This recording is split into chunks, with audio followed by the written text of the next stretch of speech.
다루면서 설명하고 있는 것을 볼 수 있습니다. 지난주에는 12절 이 한 구절을 강의하면서 성도가 구원의 문제에 관해서 무엇을 가장 소중한 가치로 여기면서 힘써 그것을 지켜야 될지를 설명했습니다.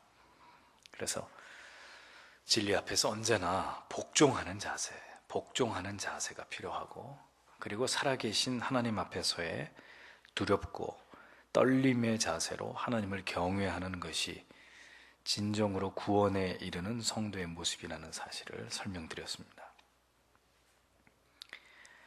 신앙은 그리스도를 구주로 영접한 이후로부터 결국 성장을, 예수 그리스도의 장성한 분량에 이르기까지의 성장을 목표로 삼아서 하나님 앞에서의 진지함으로 일관된 경건과 하나님을 향한 경외심을 지켜나가는 것이 신앙이라고 성경은 우리에게 말씀하고 있습니다. 이것은 무엇과 비유할 수 있나요? 예를 들면 4년 뒤에 올림픽에 출전하는 선수가 있습니다. 그러면 그의 목표는 올림픽에서의 금메달이겠죠. 그러면 금메달을 목표로 하고 4년이라는 세월 동안 그 선수가 어떤 세월을 보내겠습니까? 놀 거 다 놀고, 즐길 거 다 즐기고, 먹을 거 다 먹고, 다닐 때 다 다니고, 만날 사람 다 만나면서 시간 나면 운동하고, 시간 안 나면 제껴버리고, 그렇게 하겠습니까? 절대로 그렇지 않을 것입니다. 시간표를 짜놓고 엄격하게, 혹독하게 자기 자신에게 채찍질하면서 먹는 것에 있어서 절제하고, 불철주야 땀을 흘리면서 자신의 기록과 싸움을 하며 사투를 벌이면서 마침내 게임에 나갔을 때 금메달을 거머쥘 수 있을 만큼의 기량을 쌓기 위해서 초지일관 최선을 다해서 그 4년이라는 세월을 보낼 것입니다. 금메달을 따겠다는 목표를 가진 사람도 그 뚜렷한 목표로 인해서 어떤 삶을 살아야 될지를 정해놓고 진지하게 살아가거늘 구원을 얻었다고 하는 성도가, 하나님 경외함에 뚜렷한 목표를 가지고 있는 자가 세상에서 그저 먹고 마시고 즐기고 육신의 게으름과 나태함에 취해서 그렇게 세상에서의 소중한 시간들을 허비한다면 과연 그 사람이 확신하고 있는 구원이 틀림없는 것인지를 의심해 볼 수밖에 없다는 겁니다. 다만 감사한 것은 우리 자신의 부족한 의지와 지성만으로는 이렇듯 성화를 이루어가는 일이 결국 불가능한 일이기 때문에, 결국 오늘 읽은 우리의 본문을 통해서도 이렇게 성도가 성화에 힘쓰는 가운데서 결국은 하나님께서도 우리에게 어떠한 은혜를 베푸심으로 우리의 구원의 완성과 성화를 도우시는지를 성경은 우리에게 설명해주고 있는 것을 보게 되는 것입니다. 13절 말씀 직역을 해보면 왜냐하면 하나님께서는 너희 안에서 바라는 것을, 그리고 호의를 위하여 역사하는 것을 역사하시는 분이기 때문이다. 직역을 하면 다소 의미 자체가 난해해집니다. 그래서 이것을 다시 킹 제임스 버전의 흠정역으로 번역을 대조해 보면, 너희 안에서 일하사 자기가 참으로 기뻐하는 것을 원하게도 하시고 행하게도 하시는 분은 하나님이시니라, 이렇게 번역이 됩니다.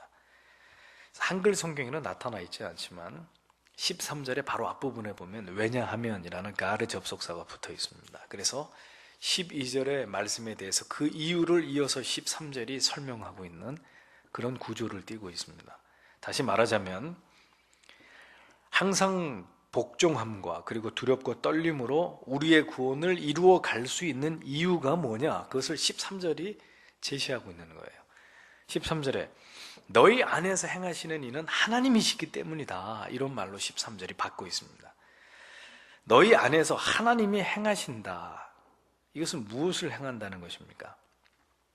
자기의 기쁘신 뜻을 위해서 너희 안에 너희로 소원을 두고 그것을 행하게 하신다라고 이어서 설명을 하고 있습니다.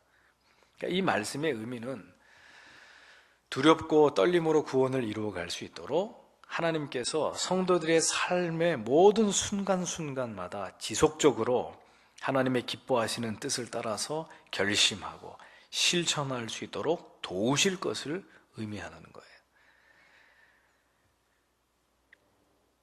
하나님이 성화를 이루어가는 우리의 구원의 완성의 시점까지 이 세상에서 신자의 삶을 살아가는 우리를 방관만 하시는 분이 아니라는 겁니다.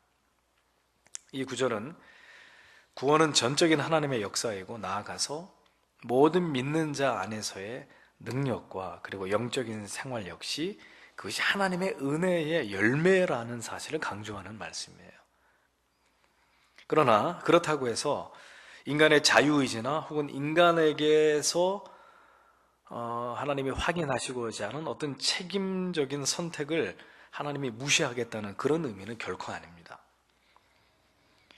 하나님께서는 하나님의 인도와 섭리를 이루어 가심에 있어서 절대로 강제적인 방법이나 수단을 사용하는 분이 아니시기 때문입니다. 언제나 우리의 의지적 동의, 성령과의 협력 이런 것들을 통해서 하나님의 뜻을 이루어 나가시지, 일방적으로 우리의 의지도 생각도 뜻도 없는데 하나님이 몰아붙이기 식으로 우리의 생활을 주도하시는 분이 아니거든요. 다만 하나님께서는 구원받은 하나님의 자녀들이 자신의 존재됨과 그리고 하나님의 존재하심을 깨달아서 진지하게 하나님을 신앙하고 그리고 자기의 삶을 돌아보아서 일체의 경건함으로 신앙의 도를 따르고자 할 때 하나님께서는 믿는 자들을 그들이 의롭게 살고자 하는 그런 의욕과 그리고 그들이 살아가는 현장에서 죄와 더불어서 싸우면서 하나님의 기뻐하시는 뜻을 행하고자 하는 이런 실제적인 능력을 하나님이 성도들에게 공급해 주신다는 점을 성경이 밝히고 있는 거예요. 그러니까 죄를 지어도 말입니다. 그것이 죄인지를 명백하게 아는 상태에서 계획적이고 고의적으로 죄를 범하는 거하고 육신의 연약함으로 인해서 죄를 지을 것이냐 말 것이냐 그 사이에서 굉장히 괴로워하고 갈등하고 옥신각신하다가 육신의 연약으로 말미암아 할 수 없이 그 죄에 대해서 싸우다가 패배하는 것과는 하나님이 보시기에 본질적으로 똑같이 보시는 죄가 아니란 말입니다. 전자는 그가 성령의 뜻에 고의적으로 불복함으로 죄를 악의적으로 범하는 것이기 때문에 그 죄에 대한 하나님의 징계도 매우 분명하고 그러한 죄로 인한 그가 영적인 침체에 빠지게 될 때도 그 영적인 침체에서 벗어나는 것도 쉽지 않아요. 왜냐하면 고의적으로 죄를 저질렀기 때문에. 만약에 그런 일이 그 사람에게서 반복될 경우에 이제 그의 양심의 기능은 현저하게 무력해지고 이제는 죄를 지어도 죄를 깊이 자각할 수 없는 단계까지 이르게 됩니다. 그것을 강팍이라고 하는 거죠. 그래서 그의 양심은 깊이 잠에 빠지게 되고 그의 영적인 지각은 무디어지면서 이제 죄를 지어도 그걸 죄라고 여기지 못하는, 그래서 더 큰 죄를 서슴지 않고 저지르게 되는 그런 단계로 발전해 가는 거예요. 하지만 후자의 경우는 다릅니다. 말할 수 없는 죄책감의 이제 고통을 가지고 하나님 앞에 죄를 저지르고 난 다음부터 그 죄를 범함으로 인한 그 양심의 고통 속에서 즉각적으로 그 영혼과 양심이 괴로움을 느끼는 거예요. 죄책으로 말미암아 막 고통을 느낍니다. 그러면서 하나님 앞에 급기야 회개하게 되는 거죠. 그럴 때 하나님은 그의 회개를 주목하시면서 속히 그 죄를 사해 주십니다. 왜냐하면 그의 중심이 고의적으로 죄를 범하려고 했던 것이 아니라 죄를 저지르지 않으려고 끝까지 저항하면서 부단히 싸우다가 그러나 하는 수 없이 인간의 연약함으로 인해서 저질러진 그런 죄이기 때문에 그가 하나님 앞에 전심으로 회개하고 즉각 죄를 회개할 때 하나님이 빨리 그 죄를 사해 주시는 거예요. 그리고 다시는 그런 죄에 넘어지지 않도록 붙들어 주시고 이전보다 그의 의지를 더 단련하시고 강하게 그를 만드셔서 이제는 그런 죄들은 이길 수 있는 그런 하나님의 붙드시는 은혜들을 베풀어 주시는 것이라는 겁니다. 동일하게 죄를 지어도 그 영혼의 상태에 따라서 반응하는 그 마음과 영혼의 경향성이 분명하게 상반되게 되는 것입니다. 신자의 의지와 행위에 관해서 도르트 신경 제3장과 4장 또 제11조와 12조에 다음과 같이 진술이 되어 있습니다. 들어보세요. 하나님의 의지에 새로운 특성을 주입시켜 넣으심으로써 지금까지 죽었던 의지를 소생시키신다. 그는 악하고 불순종하며 완고한 의지를 선하고 순종하며 유순한 의지로 변화시켜서 그 의지를 자극하며 강화시키신다. 그리하여 마치 좋은 나무가 좋은 열매를 많이 맺듯이 그 변화된 의지와 행위의 선한 열매를 많이 맺도록 하신다. 이처럼 변화된 의지는 하나님에 의해서 자극, 영향을 받을 뿐만이 아니라 그 영향의 결과로 적극적인 활동을 벌이게 된다. 이렇게 진술을 하고 있습니다.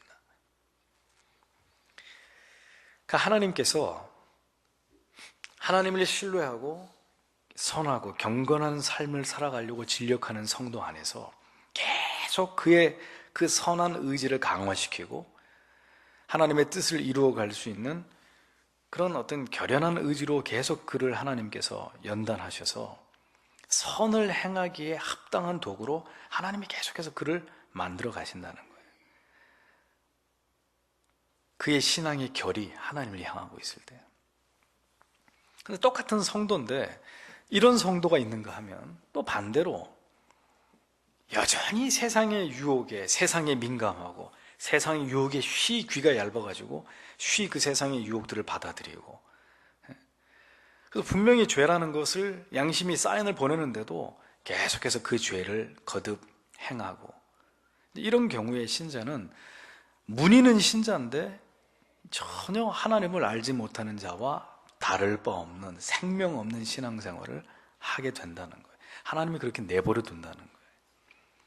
그래서 그러던 사람이 정말 하나님의 큰 은혜를 깨닫고 돌아오지 못하는 경우가 생긴다면 그는 오랫동안 그런 영적인 침체와 어떤 생명 없는 그 영적인 어두움 속에 붙들려 있게 되는 것이고, 만약에 그것에서 하나님이 거기서 그를 건져내시는 특별한 은혜가 없다면 그는 영영 그 길로 배도하게 되는 자리에 가게 된다는 거죠. 성도에게 영적이고 도덕적인 힘을 공급하여 주시는 그 무한하신 힘의 원천이신 하나님께서 하나님의 기뻐하시는 뜻대로 성도 안에서 성도의 성화를 돕는 일들을 지속하신다. 놀라운 사실입니다. 그런 하나님의 은혜가 있기 때문에 우리가 깨닫고 다시 일어서서 하나님이 원하는 삶을 향해서 점점 더 가까이 나아갈 수 있는 거예요. 예수를 믿어도 술, 담배 끊지 못할 수 있습니다. 예수 믿어도 욕할 수 있습니다. 예수 믿어도 사치와 허영에서 벗어나지 못하는 경우 있습니다. 예수 믿어도 음란함에서 자유하지 못하는 사람들 있을 수 있습니다. 분명히 그럴 수 있습니다. 하지만 문제는 뭐냐? 그런 상태가 지속된다면, 이를테면 병적으로 지금 예수를 믿은 지 5년, 10년, 20년이 지났는데도 그 분별하지 못하고 그 죄악 가운데 벗어나지 못하고 있다면, 만약에 그 사람이 처음 예수를 믿었을 때는 지금 앞에 열거한 그런 것들 다 할 수 있어요. 할 수 있어요. 근데 문제는 그렇게 상당한 시간 동안 하나님의 진리의 말씀을 들었고, 그리고 그 긴 세월 동안 수도 없이 양심의 저항을 받았는데도 그런 거 깡그리 다 무시하고 오로지 뜻을 세워가지고 계속 죄를 짓는데 열중을 했다. 그걸 어떻게 볼 것이냐 이거죠, 교리적으로. 기쁘신 뜻을 신자 안에 두고 이를 행하고자 하시는 이는 성령인데 그러면 20년 동안, 예수 믿는 지 30년 동안 그 사람이 계속 그렇게 똑같은 죄를 저질러 왔다는 건 뭘 뜻하는 것이냐? 우리 안에 선한 뜻을 두고 그것을 이루어 가시도록 선한 소원을 주고 의지를 주어서 그렇게 살아가게 하시는 그 성령의 뜻에 그가 어떻게 했다는 겁니까? 30년 동안 불복했다는 거예요. 불순종했다는 것을 의미하는 거란 말이죠. 분명히 오늘 성경은 말씀하고 있습니다. 성령이 그의 마음속에 소원을 두고 행하게 하신다고 했습니다. 하나님은 계속해서 그렇게 살면 안 된다, 이렇게 살아야 된다라고 그 긴 세월 동안 하나님께서 말씀하셨어요. 그런데 깡그리 그는 그 성령의 음성을 묵살하면서 그 모든 진리를 가볍게 여기면서 계속해서 죄를 범하는 자리에 있었다는 거예요. 따라서 그의 영혼은 그 30년이라는 긴 시간 동안 절대로 참된 자유와 진리 안에서 맛볼 수 있는 참된 기쁨 이런 거 누리지 못했을 겁니다. 누렸다 그러면 거짓말이에요. 그리고 그는 여전히 죄책감과 정죄의 사슬 아래서 칭칭 묶여있는 채로 그렇게 긴 세월을 지나왔다고 밖에는 믿겨지지 않는 거라는 거죠. 그 30년 동안에 성화가 있었겠습니까? 그리스도를 닮아가는 그 어떤 아름다움이 그에게 나타났겠습니까? 있었다면 그건 다 자기 의일 뿐이지 하나님이 원하시는 거하고는 상관없는 거라는 거죠. 그래서 구원을 향해 나아가는 신자의 내면에는 언제나 치열한 전투가 벌어집니다. 선과 악의 대립, 옛사람의 고집과 그리스도의 이성 안에서 새로운 피조물로서의 선한 결의 사이에 끊임없는 분쟁이 일어납니다.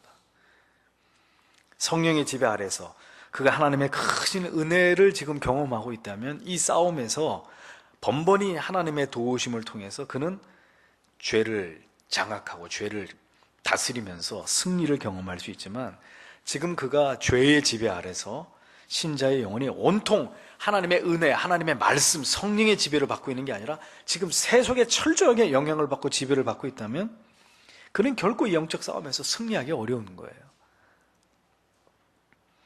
그러니까 뻔히 알면서도 계속 당하는 거죠. 그만큼 영적으로 지금 무력하다는 거예요. 우리가 힘이 있으면 누가 딱 주먹을 칠 때 탁 붙들고 이거 왜 이래? 하고 막을 수 있는데 힘이 없으면 어떻게 돼요? 주먹이 날아올 때 그냥 막았는데도 그 힘이 더 세니까 그냥 얻어맞고 마는 것처럼 우리가 영적으로 하나님 앞에 죽어있고 잠들어 있는 경우 같으면 죄라는 거 다 아는데도 그 죄를 그대로 저지르고 있는 거예요. 이렇게 하면 안 되는데 그러면서 죄를 짓고 있는 거예요. 그만큼 우리가 지금 우리의 영혼의 상태가 하나님의 은혜와 말씀의 지배를 받고 있는 게 아니라 세속과 죄와 이 육체의 지배를 받고 있기 때문에 번번이 그렇게 패배하는 일들이 일어나는, 속수무책으로 당하는 거죠. 이거 아닌데 그러면서 하고 있는 거예요. 그럴 때 어떻게 해야 될까요? 계속 그렇게 얻어맞고 있어야 되나요? 침은 치는 대로, 와서 밟으면 밟는 대로 그냥 밟히고 있어야 되나요? 아니죠. 분명히 오늘 말씀처럼 하나님께서 우리 안에서, 너희 안에서 행하시는 이는 하나님이시니 자기의 기쁘신 뜻을 위하여 너희에게 소원을 두고 행하게 하신다 그랬으니까 어떻게 해야 됩니까? 그럴 때는 속히 우리 자신을 그 세속의 지배 아래, 죄의 지배 아래 영향권에서 우리를 끄집어내가지고 나를 끌고 하나님의 은혜 속으로 들어가야 되는 거예요. 그게 무슨 얘기냐? 다시 잃어버린 예배 회복하고, 다시 잃어버린 하나님 말씀 묵상하는 시간 회복하고, 다시 하나님 앞에 나아가서 무릎 꿇는 시간 다시 되찾고, 모든 죄의 유혹을 끊고 속히 하나님의 붙들어 주심이 있는 곳으로 나를 끌고 가야 되는 거예요. 누가 대신해 주는 거 아니에요. 내가 나를 쳐서 하나님 앞으로 끌고 가야 된단 말입니다. 하나님의 은혜는 항상 부어지고 있습니다. 오늘도 이 예배 가운데 하나님이 여러분들에게 베푸실, 공급하실 은혜들은 주어집니다.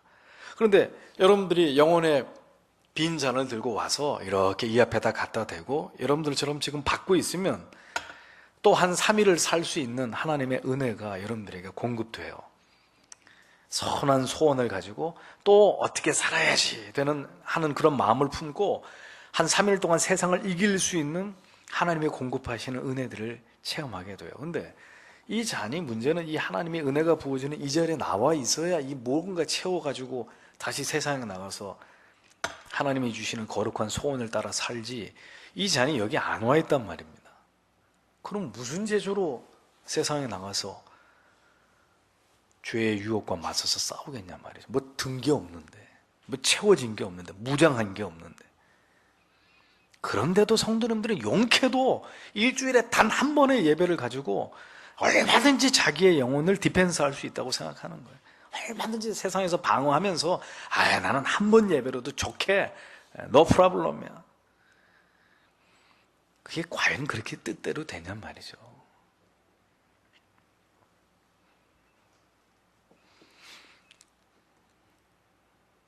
하나님의 붙드심, 선한 소원을 가지고 죄와 유혹을, 육신의 이 게으름을 떨치게 하는 그런 성령의 우리 안에 내재하셔서 우리를 붙드시고 이끌어 가시는 이런 어떤 거룩한 능력이 우리 안에 있어야 다시 세상을 멀리하고 육의 것들을 제어할 수 있는 이런 어떤 그 능력을 우리가 발휘하게 되는 것이지. 아무리 여러분들이 노력해 보세요. 여러분들이 그렇게 해야지, 그렇게 해야지. 아무리 스스로 노력해 보십시오. 그게 가능한 일입니다. 하나님이 주시지 않으면, 채우지 않으면, 내가 그걸 받지 않으면 불가능한 거예요. 그래 패배를 숙명처럼 여기고 사는 거예요. 거기서 나를 끄집어내야 돼요. 나를. 은혜가 없는 그 자리에서 은혜가 있는 곳으로, 그 어두침침한 음지에서 하나님의 은혜의 태양빛이 비치고 있는 곳을 양지로 끄집어내야 돼요. 끌고 나가야 돼요, 나를.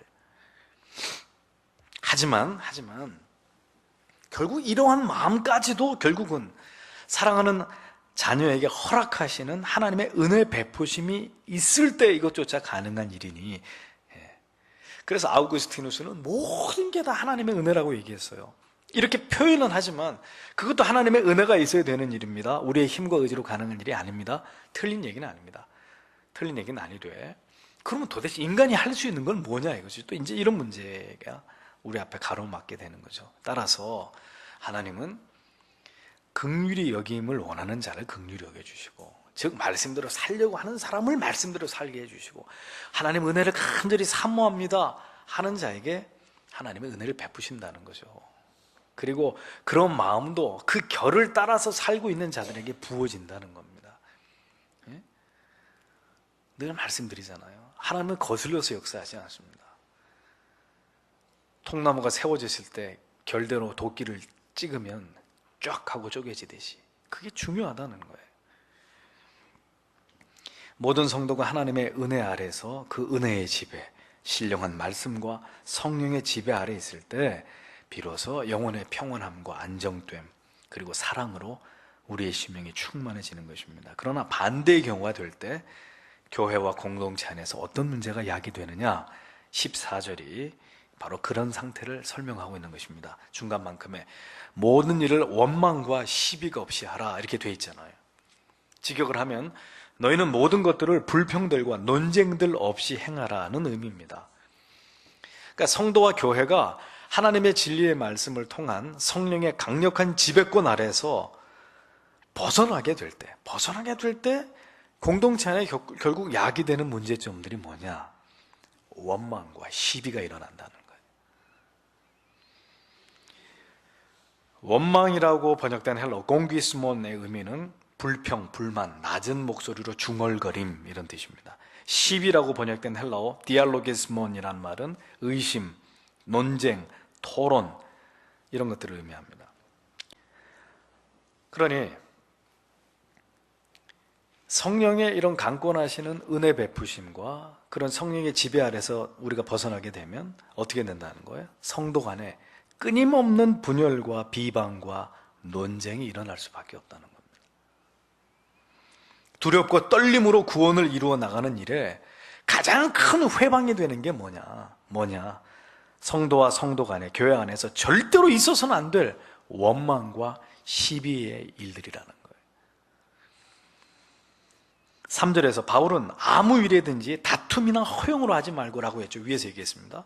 자, 분명하게 교회 안에서와 성도들 안에서 반드시 사라져야 될 것들, 앞에서는 다툼과 허용, 갈라디아서 5장 20절 이하에서도 분쟁과 시기와 분냄과 당짓는 것, 이런 일을 즐기는 자는 하나님의 나라에 들어갈 수 없다고 분명히 못 받고 있습니다. 구원의 완성과 성화를 향해서 진력하며 나아가는 성도와 교회 안에서 긴 세월 동안 분쟁과 시기와 다툼과 분열과 원망과 시비가 끊이지 않고 판을 쳤다는 것은 뭘 의미하는 거예요? 뭘 의미하는 거죠? 그곳에 하나님이 계시지 않았다는 거예요. 성도의 가정이든지 교회든지 끊임없이 분쟁과 시기와 논쟁과 분열, 다툼, 이런 것들이 긴 세월 동안 그 교회를 지배하고 있었다면 거기엔 하나님이 안 계셨다는 거예요. 하나님. 성경은 분명하게 말씀하고 있는 것입니다. 그러므로 누구도 하나님의 교회에서 분쟁과 시기와 원망과 의심과 논쟁을 일삼아서는 안 되는 것입니다. 그들은 신자일 수 없고 그것은 그리스도의 몸인 교회라고 말할 수 없단 말이죠. 이것은 우리가 반드시 싸워 나가야 될 죄악이고 우리 안에 발본색원해서 우리 안에서 싹을 잘라버려야 될 아주 중요한 우리의 구원과 성화를 가로막는 가장 큰 장애물이란 말입니다. 사도 바울이 우리에게 이것을 가르쳐주고 있습니다. 그러므로 회원교회 성도 여러분, 교회와 성도 안에 원망과 시비가 있다. 천국 갈 생각들 하지 마세요. 분쟁과 시기가 끊임없다. 다툼과 허영이 거의 항상 교회 안에서 판을 친다. 그럼 여러분 천국까지 생각하면 안 돼요. 여러분들은 하늘의 천국의 사람들이 아니에요. 하늘의 사람들이 아니에요. 심각한 문제입니다. 아무리 우리가 하나님을 예배하고 수억만금 지금까지 헌금을 바쳤다 하더라도 하나님은 그 모든 것을 가증스럽게 여기실 거예요. 목사는 오늘 우리 안에 있는 모든 원망과 시비와 불평과 분열, 논쟁들의 종식을 위해서 끝까지 싸울 것입니다. 결코 사단이 우리 안에 활개를 치게 하는 것을 좌시하지 않을 거예요. 교회 안에서 절대로 있어서는 안 될 것들이 어떻게 교회 안에서 버젓이 존재할 수 있냔 말이죠. 있을 수 없는 일이고 있어서도 안 되는 일이죠. 그런 것들을 방치하고 있는 것도 같이 죄 지는 거예요. 교회를 어지럽게 하는 자는 반드시 치리할 것이고 그가 회개하지 않고 돌이키지 않을 때는 출교시킬 겁니다. 하나님의 말씀대로. 포도원을 허는 여우들이 방치될 때 결국 하나님의 교회는 황폐되게 되어 있습니다. 성경이 그 진리를 우리에게 가르쳐주고 있습니다. 두렵고 떨림으로 구원을 이루어가는 성도와 교회 안에서 도무지 있을 수도 없고 있어서도 안 되는 일이 바로 원망과 시비, 끊임없는 논쟁, 비방, 분열, 원망 그런 것들입니다. 그런 일을 행하는 자들은 전부 다 사탄의 하수인으로 취급해야 돼요. 그래서 바울의 권면처럼 성도는 할 수 있는 한 모든 성도들과 더불어서 뭘 이루어야 됩니까? 화평을 이루기 위해서 노력해야 되는 것입니다. 분열할 수 있고 대립할 수 있어요. 우리도 인간이기 때문에. 그러나 속히 깨닫고 다시 손을 내어밀어서 화해하고 용서를 구하고 용서해주고 그래야 교회죠. 그래야 신자죠. 우리가 전혀 그렇게 안 할 수는 없단 말입니다. 왜? 바울도 싸웠잖아요. 응? 그러니 우리도 혈기가 나고 우리 생각, 우리 고집 때문에 때로는 대립하고 부딪힐 수도 있어요. 하지만 그들이 하나님의 사람이라면 속히 우리의 이런 모습 때문에 교회 머리 대신 주님께서 얼마나 마음 아프실까. 우리가 지금 어떤 행위를 저질러서 이토록 아버지의 마음을 아프게 하는 걸까. 그런 영적인 지각을 가지고 주여 이 종이 또 하나님 앞에 범죄했나이다. 돌이키면 되는 거예요. 그래서 용서하십시오. 내가 잘못했습니다. 그러면 되는 거예요. 그럼 그 사람들은 구원받은 자녀들이 틀림없는 거죠. 성도는 절대로 등을 돌리고 영원히 보지 않을 사람이 있어서는 안 되는 것입니다. 만약에 그렇다면 그는 그 행위 때문에 그가 스스로 성도가 아니라는 것을 증명할 뿐이에요.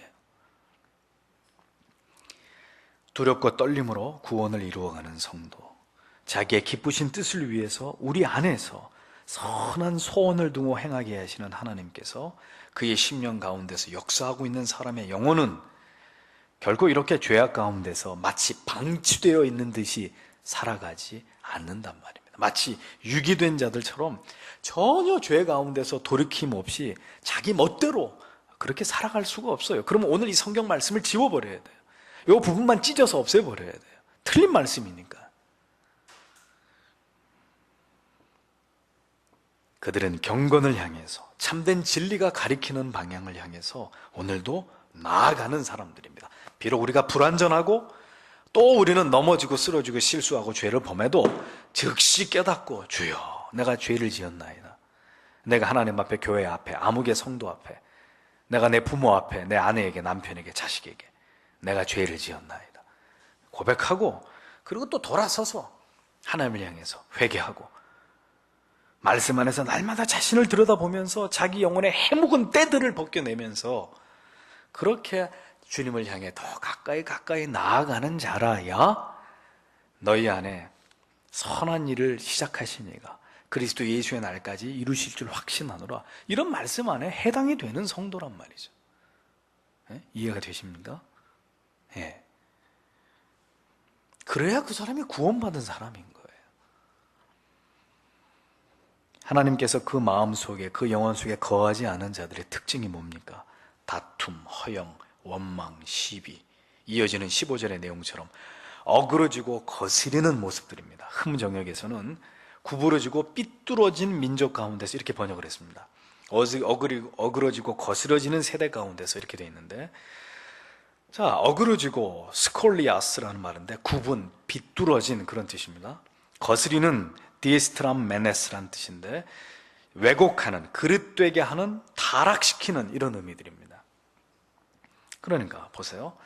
하나님의 말씀을 자꾸 어기고 신앙의 길에서 벗어나서 왜곡된 길을 가려고 하는 사람들, 거스리고 어그러지는 세대란 말입니다.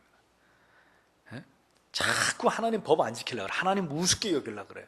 자기 멋대로 하려고 그래. 자꾸 삐뚤어진 걸 택하려고 그래. 정상적인 정도를 가야 되는데 자꾸 길이 아닌 길로 가려고 그래요. 똑바로 가야 되는데 자꾸 이렇게 꾸불꾸불 삐뚤어져. 이 방향인데 자꾸 저쪽 방향으로 가려고 해요. 이게 다 어그러지고 거스리는 세대들, 원칙과 법을 무시하고 제 멋대로 살아가는 사람들,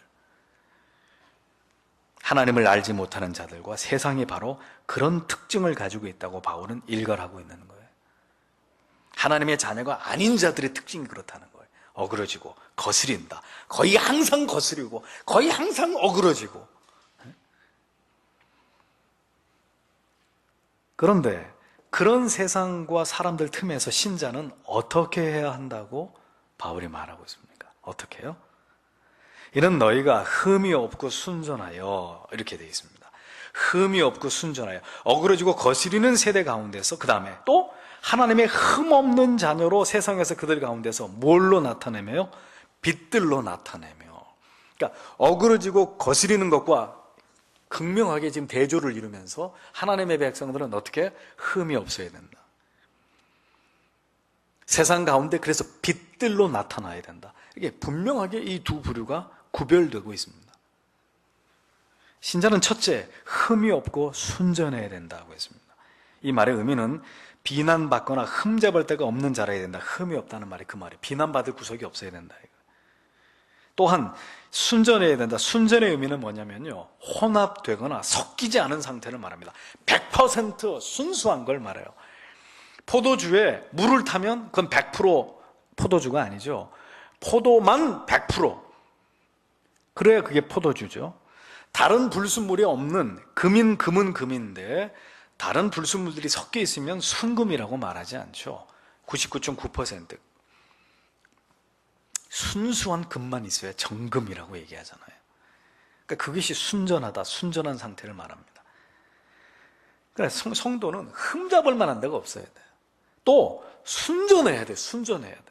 뭔가 세상이 적당히 뒤섞여가지고 8대2 혹은 7대3, 5대5 이러면 안 되는 거죠. 100%. 성도와 교회는 마지막 때에 세상이 보았을 때 절대로 비난받거나 흠잡을 데가 없는 그런 존재여야 된다고 바울은 우리의 삶이 그 정도 수준까지 돼야 된다고 말씀하고 있는 거예요. 그리고 그렇게 되도록 누가 도와주시느냐? 하나님이 우리 안에 선한 소원을 두고 그렇게 되도록 끊임없이 하나님의 은혜를 통해, 진리의 깨달음을 통해, 우리의 순종하는 삶에서 하나님이 부어주시는 깨달음을, 지혜를 통해서 그런 길을 자꾸 가도록 우리를 이렇게 푸시하고 우리를 인도해 주시고 섭리해 가신다고 말씀하고 있는 거예요. 그래서 여러분, 교회와 성도가 하는 일은 어떤 경우에도 합법적이어야 돼요. 아시겠습니까? 절대로 교회가 법을 어기면 안 돼요. 법을 어그러지고 거스리는 세대나 자기들이 말이 법이고 마음대로 불법과 편법을 저지르면서 수단과 방법 안 가리고 자기들의 목적을 이루는데 그런 삶을 사는 것이지, 성도는 절대로 불법이나 편법을 저지르면 안 돼요. 세상 사람들한테 손가락질을 받을 그런 행위를 교회가, 성도가 해서는 안 되는 거예요. 그리고 어떤 세속적인 것도 섞이면 안 돼요. 우리 안에 들어와서 섞이면 안 된다고. 전에도 말씀드렸잖아요. 생수가 여기 한 잔 있는데 화장실에 가서 오줌 물을 한 방울 찍어가지고 여기다 떨어뜨리고, 목사님 한 방울밖에 안 섞였으니까 그냥 잡숴. 그게 주의 뜻이라면 먹겠지만 주의 뜻이 아니라 그러면 제가 여러분들한테 드시라 그러면 여러분 드시겠습니까? 내 눈으로 안 봤다 그러면 모를까.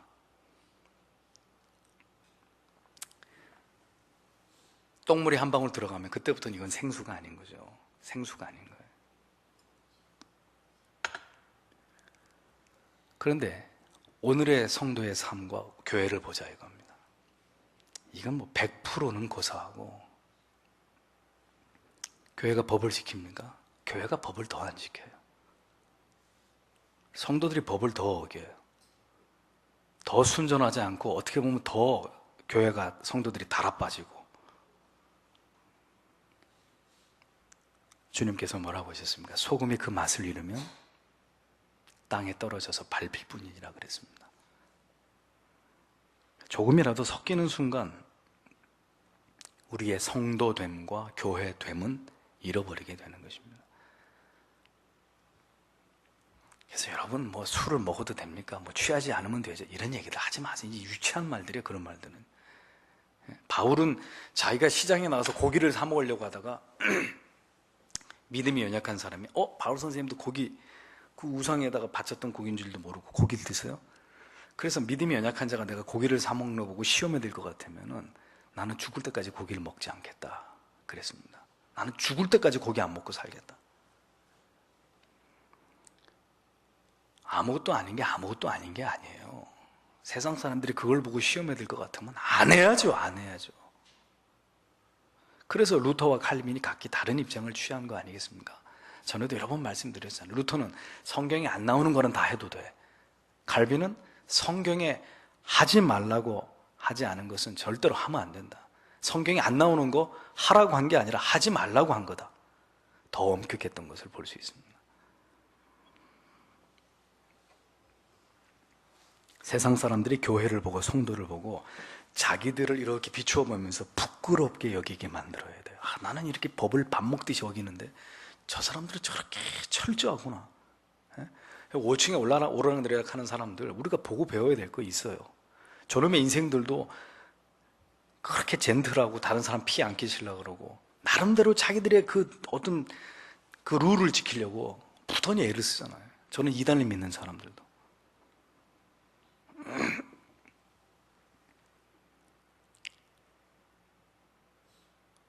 교회와 성도가 그만큼 맑고 투명해서 시대의 등불이 되어야 됨에도 불구하고 이제 더 이상 교회와 성도가 그런 역할을 상실한 지 이미 오래입니다. 세상 가운데, 세상에서 그들 가운데 빛들로 나타내며 라고까지 말씀하고 계시는데, 이 말씀이 오늘의 교회와 성도와 거리가 멀면 멀수록 우리의 구원도 우리에게서 거리가 멀어질 거예요. 하나님께서는 교회와 성도의 존재가 이 세상에서 별처럼 빛나는 존재가 되기를 원하셨습니다. 그것이 교회와 성도의 가치였습니다. 적어도 하나님이 이 땅에 교회를 세우시고 성도라고 우리를 이름하실 때는 하나님은 그걸 기대하셨습니다.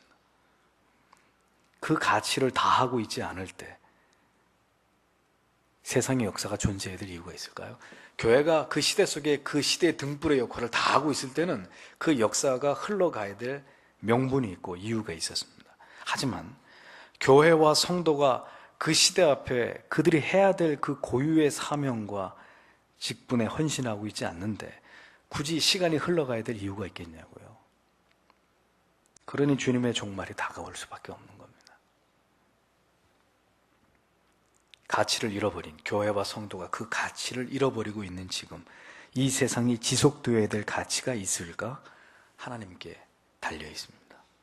그분이 어떻게 생각하시는지에 따라서 다시 하나님이 뒤집어 엎어서 교회에 부흥을 일으키시든지 아니면 심판하시든지가 결정될 뿐이겠죠. 예나 지금이나 성도는 삐뚤어지고 왜곡된 세상에서 살아가고 있습니다. 하지만 그 오래전에는 성도와 교회가 어두운 시대의 등불의 사명을 훌륭하게 감당했었습니다. 그래서 어두운 시대가 물러가고 광명의 시대가 도래하곤 했습니다. 하지만 지금은 어두움만이 더욱 짙어갈 뿐이지 새벽이 오는 소식은 어디에서도 들리지 않습니다. 우리는 사도 바울의 이 빌립보 교인들을 향한 이 말씀을 오늘 이 시대에 우리에게 주시는 말씀으로 깊이 마음에 새겨야 할 것입니다. 그들 가운데 빛들로 나타내며 라고 했습니다. 적어도 우리의 존재는 성경이 바라보고 있는 교회와 성도의 위치는 그들 가운데 빛들로 나타나는 거예요. 빛들로. 교회와 성도의 궁극의 사명은 그 시대를 밝게 비추는 빛이어야 돼요. 교회와 성도가 다시 이 본질의 사명을 회복하려면 어떻게 해야 할까요? 우리 안에 있는 모든 부패함들을 몰아내야 합니다. 여러분 개인 안에 있는 부패함, 우리 가족 안에 있는 부패함, 우리 교회 안에 있는 썩어 있는 그 부분 도려내야 합니다. 몰아내, 우리 밖으로 몰아내야 합니다. 우리 안에 있는 모든 원망, 시비, 분열, 비방, 분쟁, 불평 다 걷어내야 됩니다. 우리가 만든 모든 흠을 너희는 흠 없고 그랬는데 무수히 많은 흠을 만들어냈어요. 그럼 그 흠을 다 이제는 메워야 돼요. 도덕적으로 교회와 성도들이 갱신해야 합니다. 답이 없어요. 다른 얘기 아무리 해야 소용없습니다. 다시 하나님의 진리의 말씀이 바로 선포되고 그 진리의 말씀에 찜을 얻은 성도들이 회개하고 돌이켜서 새로운 바람을 이 썩어가는 세상에 불러일으키는 것 외에는 길이 없어요. 회심과 영적인 각성이 다시 한국 교회를 뒤덮어야 합니다. 삶으로서 진리를 웅변해내는 그런 성도와 교회들이 다시 이 진리를 딛고 그 위에 일어서야 되는 거예요. 우리 안에서 일하시고자 하시는 하나님의 선한 의지와 계획과 섭리를 깨달아서 그 뜻대로 다시 이 시대를 개혁할 자들이 진리를 들고 일어나 외쳐야 합니다. 오늘도 여러분들이 기도하셔야 될 제목은 하나님 한국교회 강단이 그렇게 회복되게 하시고 모든 잠자고 있는 성도들이 깨어나는 하나님의 은혜가 있기를 기도하십시오. 그것이 두렵고 떨림으로 구원을 이루어가야 될 진정한 교회와 참된 성도의 모습이라고 사도 바울께서는 오늘도 우리에게 설교하고 있기 때문입니다. 기도하겠습니다.